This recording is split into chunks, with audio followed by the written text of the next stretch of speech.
Istri yang berusaha untuk memenuhi janji kepada suaminya. Aku adalah seorang wanita yang dijodohkan oleh ibuku untuk menikah dengan seorang pria yang tidak aku cintai sebenarnya. Tapi apalah dayaku untuk menolaknya. Bahwa aku dan keluargaku memang memiliki kekurangan dalam finansial dan laki-laki itu bisa memenuhinya. Dan lagi pun, kedua orang tuaku sangat menyayangi pria tersebut. Sehingga jadilah aku menikah dengannya. Aku merasa laki-laki itu telah merenggut semua kebahagiaanku, merenggut semua kebebasanku. Maka ketika aku menikah dengannya, dan aku paham betul betapa dia sangat mencintaiku, maka aku pun menjadi istri yang seenaknya saja. Aku bersikap manja terhadapnya dan suamiku itu selalu memenuhi semua permintaan-permintaanku. Ketika kami bertengkar, suaraku selalu yang lebih tinggi daripada suamiku dan suamiku itu patuh-patuh saja terhadapku. Aku tidak pernah memikirkan bagaimana makannya, aku tidak pernah melayani kesehariannya, tapi aku tahu dia tetap saja mencintaiku. Aku sangat benci dengan keteledorannya. Ia seringkali meletakkan handuk yang basah di atas tempat tidur. Dan aku benci itu. Dia senantiasa meletakkan sendok yang kotor di atas meja makan dan aku benci itu.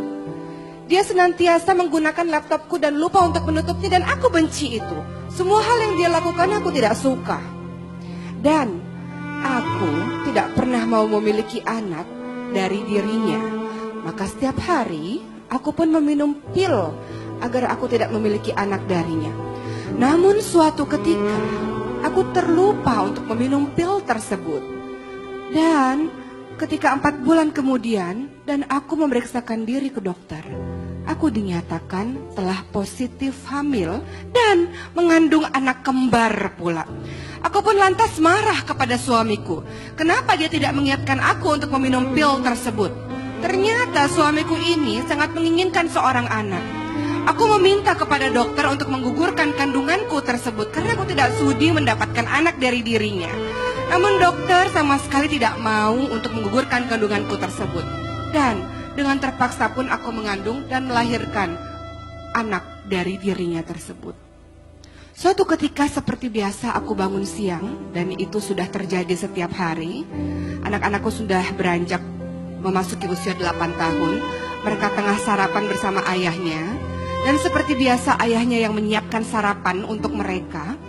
Dan pada hari itu suamiku menciumiku, memelukku, membuat anak-anak tertawa dan menggoda kami. Dan apa yang terjadi ketika itu? Aku ini adalah seorang istri yang memang di rumah saja. Aku tidak mengurusi pekerjaan rumah tangga karena sudah ada asisten rumah tangga. Ketika anak-anakku sekolah, suamiku pergi kerja, maka yang kulakukan adalah bersenang-senang dengan teman-temanku atau aku pergi ke salon seperti pada hari ini.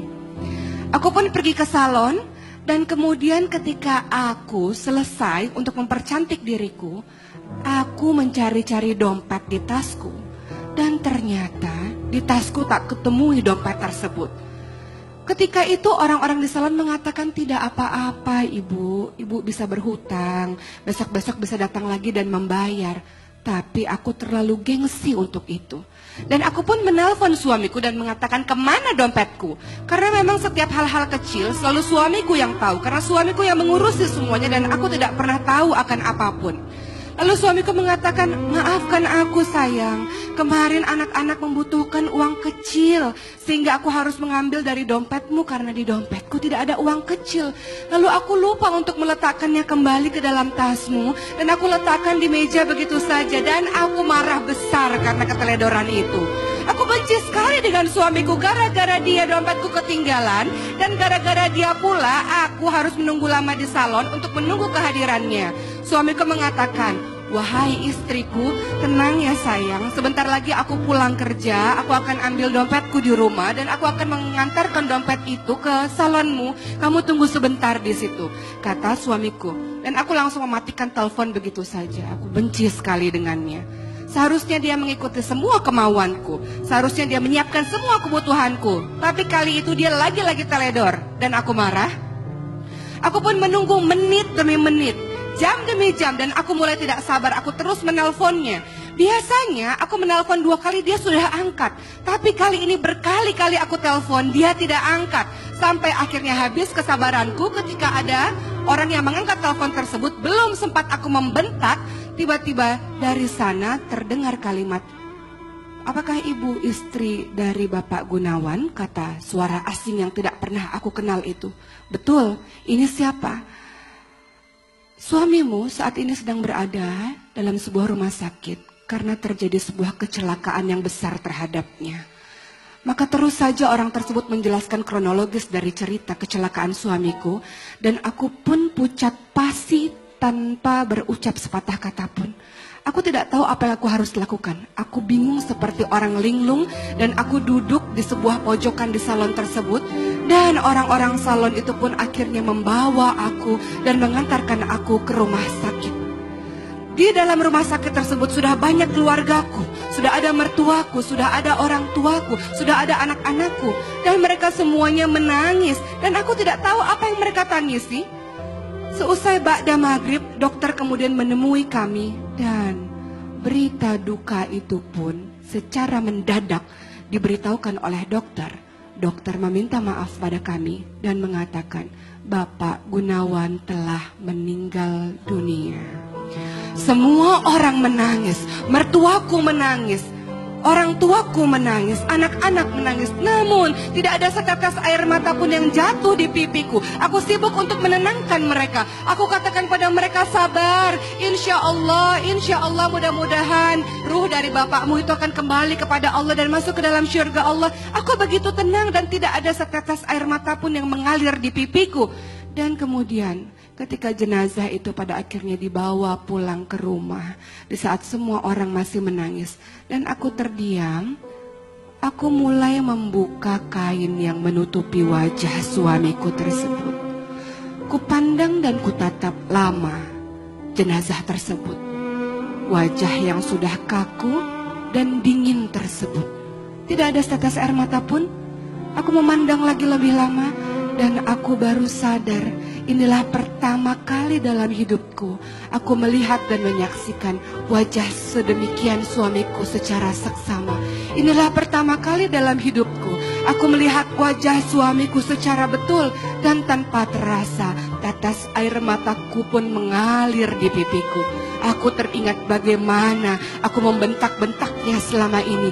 Bagaimana aku tidak melayani suamiku selama ini. Bagaimana suamiku sangat memanjakan aku selama ini. Bagaimana suamiku sama ini sangat berbuat baik terhadapku. Dan aku adalah orang yang manja, tidak tahu apa-apa. Dan tiba-tiba ditinggal begitu saja oleh suamiku. Maka air mataku ini pun terus mengalir dan tiada berhenti. Sampai kemudian suamiku dikuburkan, ditutup dengan tanah. Aku meraung-raung berharap bahwa suamiku dihidupkan kembali. Bagaimana mungkin aku bisa hidup tanpa kehadiran dirinya dan membesarkan anak-anakku itu? Dan aku seperti orang yang tidak punya nyawa. Berhari-hari terus berjalan, aku diam. Dan aku melihat bahwa di setiap sudut ada wajah suamiku. Orang tuaku, mertuaku senantiasa menghiburku dan aku tidak bisa berkata apa-apa. Satu-satunya kalimat yang aku katakan adalah aku ingin suamiku datang dan kembali ke sini menghadapku, kembali lagi bersamaku di sini. Dan aku tidak tahu bagaimana menjalankan kehidupanku tanpa kehadirannya. Karena aku tidak pernah tahu apa-apa, aku sangat bergantung pada suamiku. Namun apa yang terjadi? Beberapa hari kemudian ada seseorang datang. Ibuku dan notaris datang dengan membawa sebuah kabar bahwa aku tidak perlu khawatir. Ternyata suamiku sudah menyiapkan semuanya untuk masa depan aku dan anak-anak. Dan sebuah surat yang berisi kalimat, berjanjilah padaku wahai istriku yang manja untuk menjadi seorang ibu yang baik untuk anak-anak, untuk menjadi seorang istri yang mandiri. Maafkan aku karena telah pergi terlebih dahulu, tapi aku berharap engkau bisa berdiri tegak untuk membesarkan anak-anak. Berjanjilah padaku seperti itu, istriku yang manja, istriku yang sangat aku sayangi. Dan semenjak hari itu aku aku bertekad sungguh-sungguh. Ketika banyak orang yang kemudian melamarku, aku tidak mau menikah dengan seorang pun. Aku ingin memenuhi janjiku kepada suamiku dan menebus kesalahanku selama bertahun-tahun ini. Aku ingin menjadi seorang ibu yang terbaik untuk anak-anakku. Aku ingin menghabiskan sisa waktuku untuk mendidik anak-anakku sampai akhirnya aku bisa bertemu kembali dengan suamiku di syurganya Allah.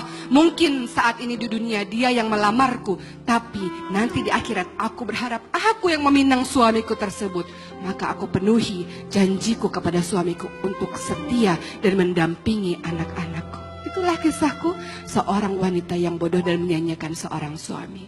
Mudah-mudahan kisah ini menjadi pembelajaran berharga untuk kita, untuk menjadi seorang istri yang tahu diri dan tidak manja seperti cerita tersebut. Mudah-mudahan menjadi pembelajaran, insya Allah.